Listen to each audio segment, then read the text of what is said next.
आपको मालूम है कि लेक्चरर फिजिक्स की सीट्स अनाउंस हो चुकी हैं। आज की वीडियो में हम उसी से रिलेटेड एक बहुत important topic one dimensional motion को स्टडी करने जा रहे हैं। वन डायमेंशनल मोशन से मुराद है कि आपके पास कोई पार्टिकल है, कोई ऑब्जेक्ट है और वो किसी स्ट्रेट लाइन के अलोंग अगर मूव करता है तो उसको कहेंगे कि ये वन डायमेंशनल मोशन है। इससे रिलेटेड हमने स्पेशली आज की वीडियो में ग्राफ्स को स्टडी करना है और ग्राफ्स हमारे पास तीन टाइप के हैं यहाँ पे, डिस्टेंस टाइम, वेलोसिटी टाइम और एक्सेलरेशन टाइम ग्राफ। देखने में ये बहुत आसान लगते हैं लेकिन ये इतने आसान नहीं हैं। जब इनमें से क्वेश्चंस आते हैं तो वो काफ़ी ट्रिकी हो सकते हैं, तो उस लिहाज से आपको तैयार रहना चाहिए। सबसे पहले हमारे पास आ जाता है distance time graph. Distance time graph में हम देख रहे हैं डिस्टेंस का टाइम के साथ रिलेशन स्टडी करेंगे। चूँकि टाइम हमेशा इंडिपेंडेंट वेरिएबल होता है इसलिए टाइम को हम हमेशा एक्स एक्सिस के अलोंग रखते हैं। डिस्टेंस टाइम पे डिपेंड करेगा, उसको हम वाई एक्सिस के अलोंग रखेंगे। एक्स से भी रिप्रेजेंट कर सकते हैं इसको, समटाइम्स इसको एक्स टी लिखा होता है यहाँ पे एक्स की बजाय, समटाइम्स वाई या वाई ऑफ टी भी लिखा होता है। तो अगर ऐसा कुछ लिखा है तो इसका मतलब है कि ये डिस्टेंस टाइम ग्राफ आपके सामने मौजूद है। अब इसमें सबसे पहले आपको वेलोसिटी निकालनी आनी चाहिए। अगर डिस्टेंस टाइम ग्राफ आपको दिया गया हो और ये एक्चुअल ग्राफ है जो आपको दिया गया ब्लू कलर में, और कोई पॉइंट है, सपोज ये वाले पॉइंट पे आपको कह दिया जाता है कि आप यहाँ पे वेलोसिटी की वैल्यू फाइंड करें, तो बिल्कुल आसान है। आपने क्या करना है, पहले स्टेप में इस पॉइंट के ऊपर एक टेंजेंट ड्रा करना है। मैंने ऑलरेडी टेंजेंट ड्रा किया हुआ है। जब आप टेंजेंट ड्रा कर लेंगे उसके बाद टेंजेंट की स्लोप फाइंड करेंगे। अब ये टेंजेंट जो है इसकी हॉरिजॉन्टल डिस्टेंस आ गया, इसको आप डी टी का नाम दें क्योंकि टाइम के अलोंग है, और वर्टिकल डिस्टेंस जो है वो डिस्प्लेसमेंट के अलोंग होगा, उसको आप नाम दे दें डी एक्स का। तो D x over D T जो है यहाँ पे जो स्लोप की वैल्यू होगी टेंजेंट की, ये वेलोसिटी को रिप्रेजेंट करेगी। अब ये चीज़ें बहुत आसान हैं, आमतौर पे स्टूडेंट्स को याद होती हैं या जो कैंडिडेट्स होते हैं, मेरा मकसद है उनको याद होती हैं। लेकिन प्रॉब्लम कहाँ पे आती है? प्रॉब्लम ये है कि हम बेसिक चीज़ें याद कर लेते हैं लेकिन उनको अपने जेन में उस तरह से उतारते नहीं। तो आपने जो भी चीज़ यहाँ स्टडी करनी है ना उसको अच्छी तरह से समझ लेना है। मिसाल के तौर पे अगर यहाँ पे डिस्टेंस और टाइम का ग्राफ है और वो स्ट्रेट लाइन है, तो इससे क्या मुराद है? इससे मुराद ये है कि एक तो स्ट्रेट लाइन का मतलब ये होता है कि इसमें थ्रू आउट सारे लाइन पे एक स्लोप जो है वो फिक्स है, स्लोप एक जैसी है। तो जब स्लोप फिक्स होगी तो ऐसी सूरत में आपकी जो वेलोसिटी है वो फिक्स रहेगी, वेलोसिटी कांस्टेंट है। एक चीज़ बता रही है आपको, लेकिन आपने ज़रा और डीपली सोचना है इसको कि ये क्यों कांस्टेंट है।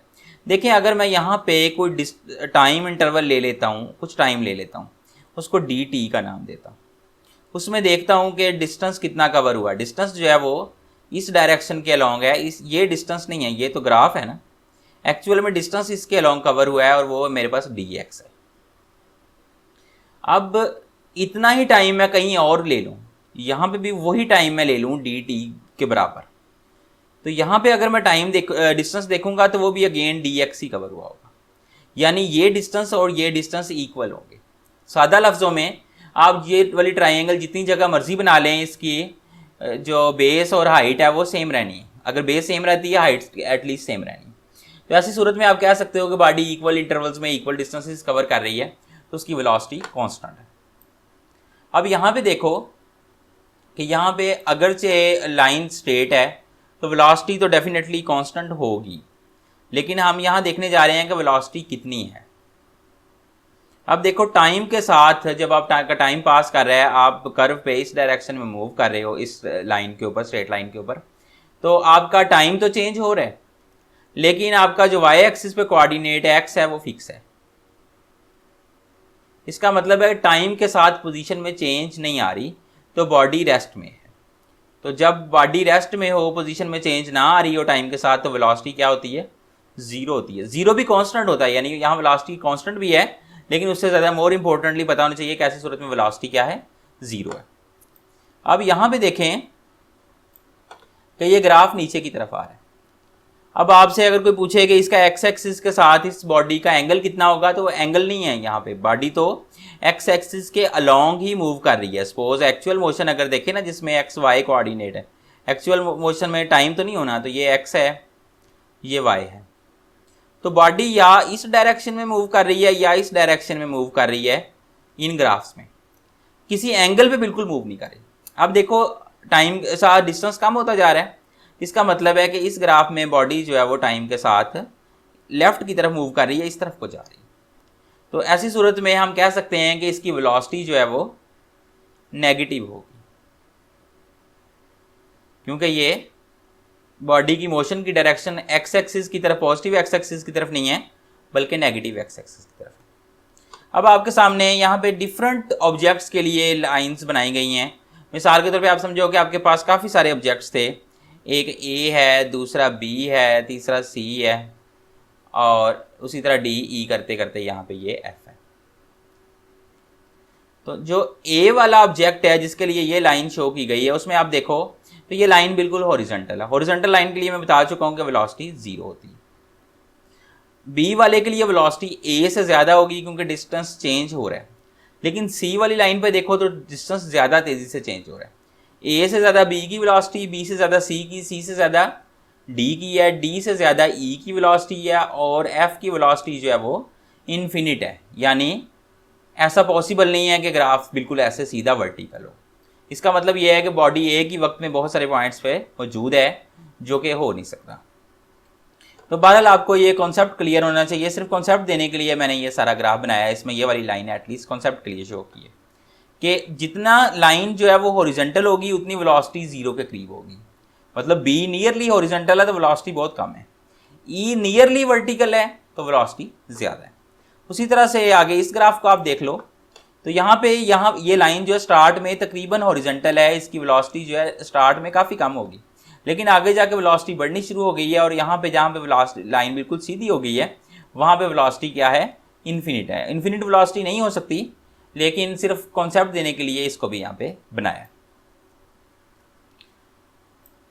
अब देखें कि वेलोसिटी चेंज हो रही है। इस दो ग्राफ्स आपको नजर आ रहे होंगे, यहाँ पे भी वेलोसिटी चेंज हो रही है और यहाँ पे भी चेंज हो रही है,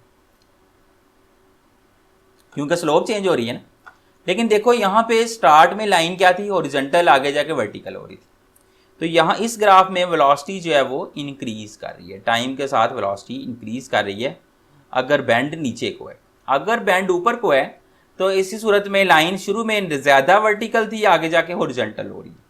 तो इसका मतलब है कि वेलोसिटी टाइम के साथ डिक्रीज कर रही है। अगर बैंड जो है वो ऊपर की तरफ है, इस तरफ को बैंड है तो फिर वेलोसिटी डिक्रीज कर रही है, अगर इस तरफ को बैंड है तो वेलोसिटी इंक्रीज कर रही है। ये सारी चीज़ें मैं आपको डिस्प्लेसमेंट टाइम के ग्राफ के लिए बता रहा हूँ। अब देखें प्रोजेक्टाइल मोशन में क्या होता है, शुरू में वेलोसिटी डिक्रीज करती है। तो ये देखें डिक्रीज के लिए हमने कर्व को इस तरह बनाया, और उसके बाद हाईएस्ट पॉइंट पे पहुंच के बॉडी वापस आती है और उसकी वेलोसिटी दोबारा से इंक्रीज होना शुरू होती है। तो प्रोजेक्टाइल मोशन का ग्राफ कुछ इस तरह का होता है। अब इससे आगे एक प्रॉब्लम है जो कि हमने सॉल्व करना है। यहाँ पे आपको कहा गया है कि ये कोई बॉडी है जिसका डिस्टेंस टाइम ग्राफ आपको दिया गया है। अब यहाँ से आप ये बताएं कि पॉइंट ए से लेके बी के दरमियान बॉडी की एवरेज वेलोसिटी फाइंड करें कितनी है। तो एवरेज वेलोसिटी फाइंड करनी है, पहले डिस्टेंस देखो टोटल कितना कवर हुआ, 5 - 3 2 मीटर आ जाएगा। टाइम देखो कितना लगा, 6 सेकंड - 2 सेकंड 4 सेकंड आ जाएगा। तो ये आपके पास 1 मीटर पर सेकंड आ जाएगी। अब यहाँ पे आपको डिस्टेंस टाइम ग्राफ दिया हुआ है, डिस्टेंस इस डायरेक्शन में, डेफिनेटली टाइम इस डायरेक्शन में है, और इसमें आपसे मुख्तलिफ बातें पूछी जा सकती हैं। मिसाल के तौर पे अगर मैं आपसे पूछूं कि बॉडी जो है कितने सेकंड्स पे अपनी ओरिजिनल पोजीशन पे वापस आ जाएगी, स्टार्टिंग पोजीशन पे कितने सेकंड्स में पहुंचेगी दोबारा वापसी पे। तो आप देख सकते हैं कि स्टार्टिंग पोजीशन पे आपका जो वो एक्स था वो यहाँ पे 0 था, और ये दोबारा 0 हो रहा है, ये पूरा ग्राफ ऊपर जाके वापस यहाँ पे।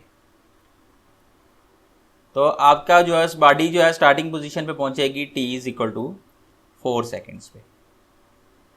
बॉडी रुकेगी कब, किस पॉइंट पे बॉडी रुकेगी? जिस पॉइंट पे बॉडी रुकेगी वहाँ पे अगर टेंजेंट ड्रा करते हो आप तो वो बिल्कुल हॉरिजॉन्टल आना चाहिए।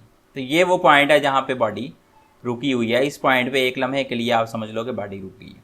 वो कब रुकी है? t = 2 सेकंड्स पे। बॉडी ने टोटल डिस्प्लेसमेंट कितना कवर किया है इस एग्जांपल में? डिस्प्लेसमेंट जो है वो 0 है, क्योंकि बॉडी अपनी ओरिजिनल पोजीशन पे वापस आ गई है। मतलब अगर इसको मैं एक्चुअल में बताऊं, चूंकि मोशन 1 डायमेंशनल है ना, तो ये सपोज एक्स एक्सिस था, बॉडी ने 0 सेकंड पे चलना शुरू किया यहाँ से ओरिजिन से, और उसने कुछ मूव किया यहाँ से इस डायरेक्शन में 5 मीटर्स, उसके बाद वो यहाँ से वापस यहीं पे आ गई। तो ये सिर्फ कर्व इसलिए लग रही है कि टाइम का फैक्टर साथ इंक्लूड कर लिया। तो जो बॉडी ने डिस्प्लेसमेंट कवर किया वो 0 है, तो वेलोसिटी जो है वो एवरेज वेलोसिटी अगर पूछी जाए कि कितनी है, तो एवरेज वेलोसिटी जो है वो डिस्प्लेसमेंट ओवर टाइम के इक्वल होती है। तो 0 को किसी भी चीज़ से आप डिवाइड करोगे तो आंसर आपके पास 0 आएगा, यानी एवरेज वेलोसिटी आपके पास सही सेंस में कहूँ तो नल वेक्टर होगी। और एवरेज वेलोसिटी का मैग्नीट्यूड लेता हूँ तो वो आपके पास 0 आ जाएगा। अब अगर आपसे पूछा जाए कि बॉडी की स्पीड कितनी है, तो बॉडी स्पीड के लिए देखना पड़ेगा कि बॉडी ने डिस्टेंस कितना कवर किया। पहले 2 सेकंड में 5 मीटर डिस्टेंस कवर किया आगे की तरफ, अगले 2 सेकंड्स में 5 मीटर डिस्टेंस कवर किया वापसी पे। तो टोटल जो डिस्टेंस कवर हो गया वो दोनों को ऐड अप करके 10 मीटर डिस्टेंस कवर हुआ है, और टाइम लगा है यहाँ से लेके यहाँ तक 4 सेकेंड्स।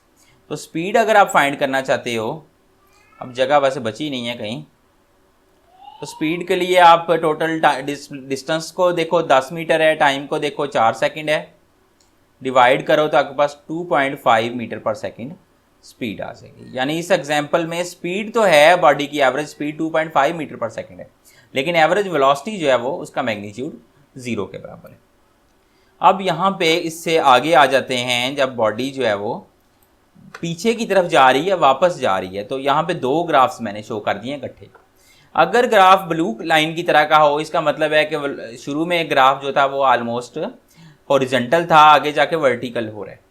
तो ऐसी सूरत में बॉडी की वेलोसिटी टाइम के साथ साथ क्या कर रही है, इंक्रीज कर रही है। अगर ये वाला ग्राफ आता है जो रेड लाइन ऑलमोस्ट है, मैरून कलर की लाइन है, मुझे कलर्स इतने अच्छे नहीं वैसे पता, लेकिन बहरहाल रेडिश लाइन है ये। तो ये जो लाइन है अगर इस तरह का ग्राफ आए तो इसका मतलब ये है कि शुरू में लाइन जो थी वो ज़्यादा वर्टिकल थी, आगे जाके हॉरिजॉन्टल होती जा रही है, बैंड इस तरफ को है।